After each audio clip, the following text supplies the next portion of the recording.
Hi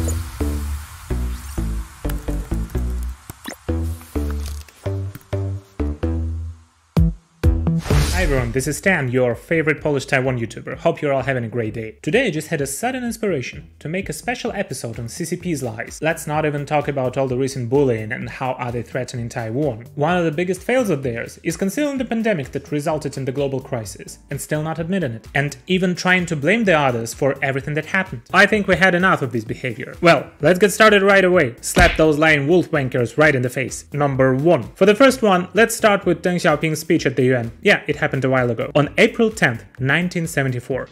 If one day China should change her color and turn into a superpower, if she too should play the tyrant in the world, and everywhere subject others to her bullying, aggression and exploitation, the people of the world should identify her as social imperialism, expose it, oppose it, and work together with the Chinese people to overthrow it. And what happened in a few years after that? Tiananmen massacre. After all of the reforms of opening China and all of the resources and support that the democracies provided China, Deng Xiaoping's regime only showed that communist China never changed. Number 2.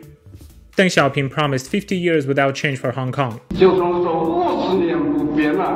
Jiang Zemin also confirmed 50 years without change.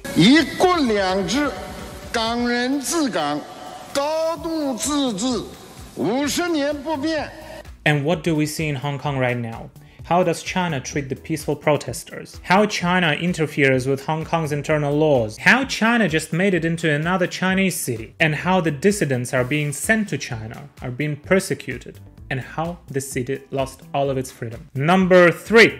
China has been mocking Japan's Fukushima nuclear wastewater discharge. Chinese Foreign Ministry spokesperson Zhao Lijian even sent a mockery picture of one of the Hokusai's paintings. But in reality, China is discharging much more nuclear wastewater than Japan. Number 4. Since year 2019, the number of Twitter accounts affiliated with China and its Ministry of Foreign Affairs has tripled, and the number of such Facebook accounts has doubled. China's Ministry of Foreign Affairs spokesperson Hua Chunying said, "Why can't foreigners use Chinese communication platforms, while Chinese cannot use Facebook and Twitter?" Well, you'd better ask your government first. In China, accessing the internet outside the Great Firewall using the VPN is a crime. You can be fined for that. Sometimes you can even be called in to have a cup of tea and a discussion on how bad is it accessing the internet not sanctioned by the CCP's government. There is a true story of a person in Guangdong who got a higher fine for accessing the internet via VPN than for using drugs. What laws are being violated if you decide to use the VPN? It's Article 6 and Article 14 of the Internet Security Law of the People's Republic of China.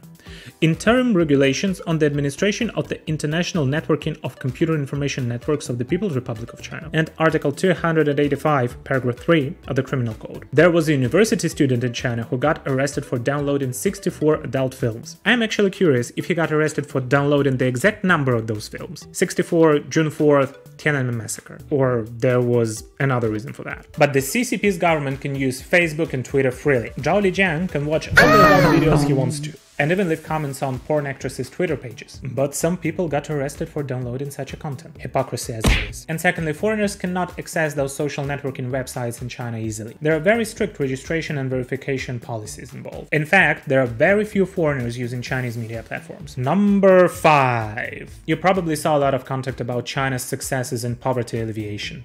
Let's take a look at what Xi Jinping said.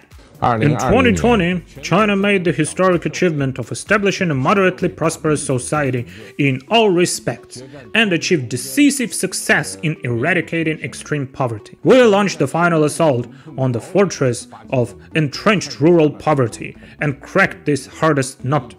Through 8 years, under the current standard, China has eradicated extreme poverty through the nearly 100 million rural people affected, and all the 832 impoverished counties have shaken off poverty. Well, Chinese Premier Li Keqiang also said that more than 600 million people in China are having an income of 1,000 yuan. 有6亿人每个月的收入 which is around $150 a month. It doesn't sound like a moderately prosperous society. And let's not forget that more than 200 million people in China are living below the poverty line. Number 6. Chinese people don't attack Chinese people. That's what Xi Jinping said. And let's just take a look at what has been going on in Hong Kong. Number 7. Chinese people should help Chinese people. 中国人要帮中国人。 And this is how the CCP has been helping the Chinese people at the beginning of the pandemic.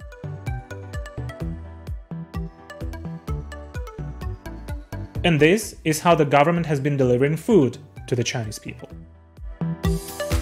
Number 8.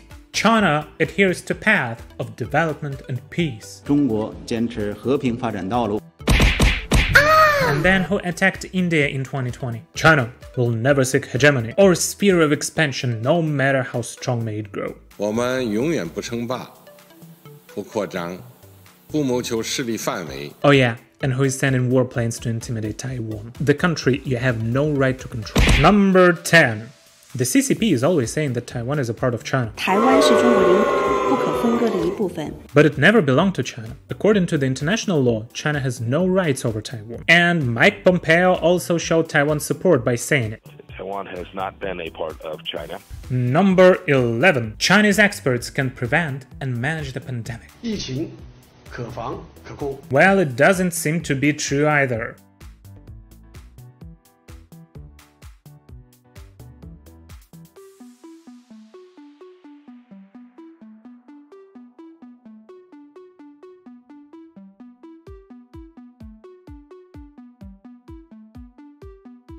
There is another point, number 11.1, is that Chinese vaccines are safe. The AstraZeneca vaccine donated by Japan arrived in Taiwan a couple of days ago. The Taiwan Affairs Office of the State Council of China also made the latest response to that. They stated that only safe, sufficient, and efficient vaccines can effectively help to resist the virus. But no one in Europe or in the United States claims that they have the safest vaccine. Shanghai vaccine expert Tao Lina recently uploaded the electronic version of the vaccine's instructions on Weibo. The approval date is December 30th, 2020. The adverse reaction part is very worrying. I felt goosebumps rise while reading it. There is a total of 73 possible local and systemic adverse reactions and side effects. On April 27th, Brazilian Minister of Economy Paulo Guedes forgot to close his live broadcast on social media. The Brazilian Health Commission's meeting was broadcast at that time, and said what he really thought of the whole situation. The Chinese invented the new virus. Their vaccine is not as effective as American vaccine. The US has been investing in research and development of vaccines for more than 100 years, and the Pfizer vaccine is better than the others. The Brazilian Ministry of Health immediately removed the video from their official website. By the way, Paulo Guedes received the Sinovac vaccine on March 27th. Turkey is one of the main vaccine purchasers in the region. By March, more than 8 million people have been vaccinated with China's Sinovac vaccine, and more than 5 million people received 2 doses, accounting for about 15% of Turkish population. The country has just relaxed the pandemic prevention restrictions, and it rebounded in a week. By March 21st, the number of new confirmed cases exceeded 20,000 in 4 consecutive days. Chile is the country with the highest vaccination rate in South America,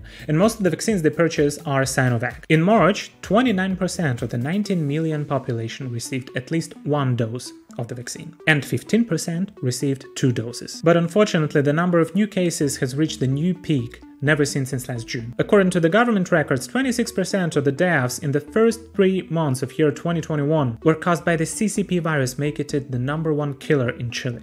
Number 12. Zhao Lijian said there is no genocide in China. 中国没有种族灭绝。 Nowadays, there is a tribunal going on in the UK, and the evidence that the countries have is sufficient for many states to officially confirm the case of genocide. Just take a look which countries officially confirmed that there is a genocide going on. Lithuania. Genocide is committed against Uyghurs in China. The US announced that the CCP has committed genocide and crimes against humanity in Xinjiang. Canadian Parliament passed a motion to recognize China's treatment of Uyghurs as genocide. Britain will recognize that Xinjiang Uyghurs are facing genocide.